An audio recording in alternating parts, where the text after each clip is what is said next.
Televisión cumple 5 años, una fecha que sin duda merece una celebración, sobre todo porque en este tiempo su apoyo ha crecido de manera constante. Un buen ejemplo son programas como Se escribe con J, Pequeños pero no invisibles, o los magazines diarios y, por supuesto, los informativos.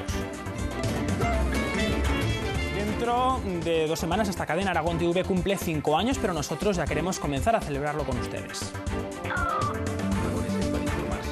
Después de los deportes les invitamos a repasar con nosotros lo que ha dado de sí este tiempo y a conocer un poco más de cerca cómo funciona esta televisión. Se ve enseguida, en tan solo unos minutos.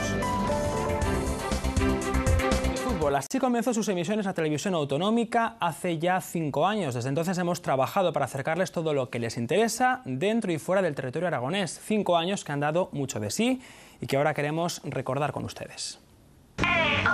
Imposible no fijarse. Con ellos empieza la celebración del 5º aniversario de Aragón TV.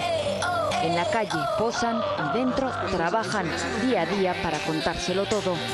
Y así lo llevan haciendo justo desde este momento. Muy buenas noches y bienvenidos a esta primera retransmisión en directo de Aragón Televisión, de la televisión. Desde que arrancábamos dándole al balón. Y con él hemos vivido, sufrido y disfrutado.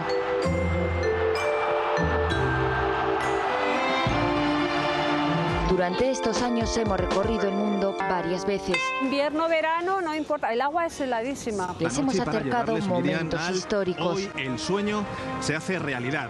También hemos cantado y bailado. Hemos puesto toda nuestra ilusión. Aragón en abierto, nace. Y nuestras ganas para que no se perdieran detalle. Ellos son las caras conocidas, pero son muchos más los que hacen realidad el sueño de Aragón TV. Programa. Ahora de ir al baño, si tienen que salir durante 11:15. Tienen que estar aquí, que tenemos que cumplirnos 40 años juntos.